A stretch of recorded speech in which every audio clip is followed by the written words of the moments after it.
नमस्कार श्रोतेहो, मी रुपाली पुरळकर कथावाचन या आपल्या यूट्यूब चॅनलवर तुम्हा सर्वांचं मनापासून स्वागत करते. श्रोतेहो, आज आपण नवीन पुस्तकाला सुरुवात करणार आहोत. मी सावित्री. यशवंत मनोहर यांची ही कादंबरी आहे. शिक्षण हा मुक्ती आणि सक्षमीकरणाचा मार्ग आहे.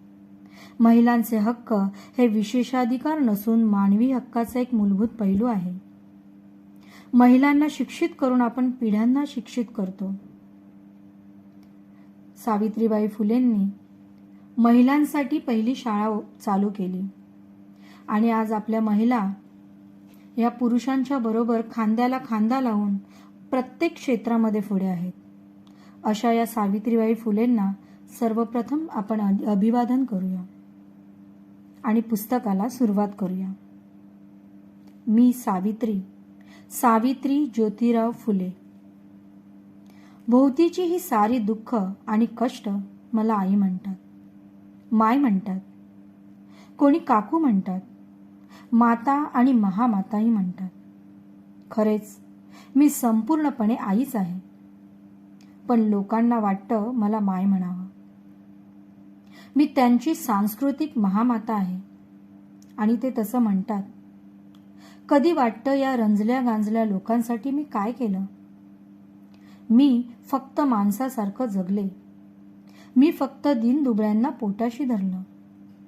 मी सर्व गरीब दुःखांची आयांची मुले माझीच मानली.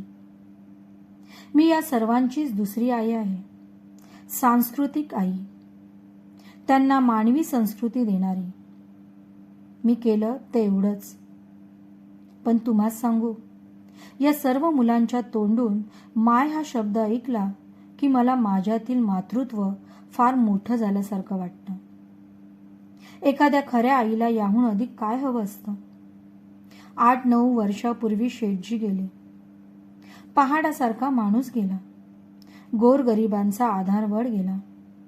एक घोंगावत वादळ शांत झालं. त्यांचं जीवनच आगीच्या ज्वाळांनी वेढलेलं होतं. पण शेठजी कोणापुढं कधी नमले नाहीत. मोडलेल्या माणसांना उभे करण्याचं काम ते करीत होते आणि या कामानंच त्यांना मोठी ताकद दिली होती. यावेळी माझं काय झालं असेल आपण समजू शकता. शेठजींनी मरायच्या वेळी मला सांगितलं, सावित्री, रडायचं नाही. तू ज्योतिबाची जीवनसाथीनी आहेस. तू खूप डोळ्यांमधील आसवं पुसलीस. खूप डोळ्यांमध्ये अजूनही अश्रू आहेत आणि ते तुझ्या हातांची वाट पाहत आहेत. आपण लोकांचे केवळ अश्रूच पुसले असं नाही, तर कोणाच्याही डोळ्यात दुःखाचे अश्रूच येणार नाहीत असा समाज निर्माण करण्यासाठी आपण झटलो आहोत. आयुष्यभर आपण धगधगत राहिलो. तू माझ्या खांद्याला खांदा भिडून आजवर काम केलंस, पण आता हे सर्वच आकाश माझ्यानंतर तुला केवळ तुझ्या खांद्यावर पेलवायचं आहे. हा माणुसकीचा वसा सोडू नकोस. गोरगरिबांना अनाथपण येऊ देऊ नकोस. शेठजी असं खूप बोलत होते. मी मनानं तर हंबरटा झाले होते, पण शेठजींची प्राणज्योत मावळण्याच्या अवस्थेत होती. एक सूर्य अस्ताला जात होता आणि त्याचा सगळा प्रकाश सोहळा माझ्या प्रकाशात मिसळत होता.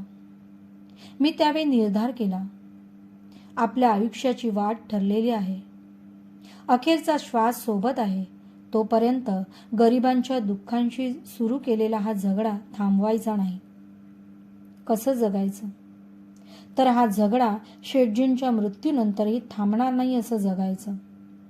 हा झगडा आपल्या मरणानंही थांबणार नाही, तर उलट तो अधिक वेगानं भडकेल आणि जोमानं वाटचाल करील असं जगायचं. असा निर्धारच मी केला आहे. धन्यवाद. श्रोतेहो, आजचा भाग तुम्हाला कसा वाटला मला कमेंट करून नक्की सांगा.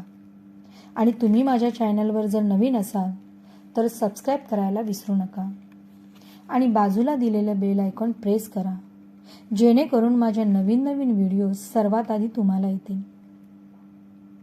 धन्यवाद.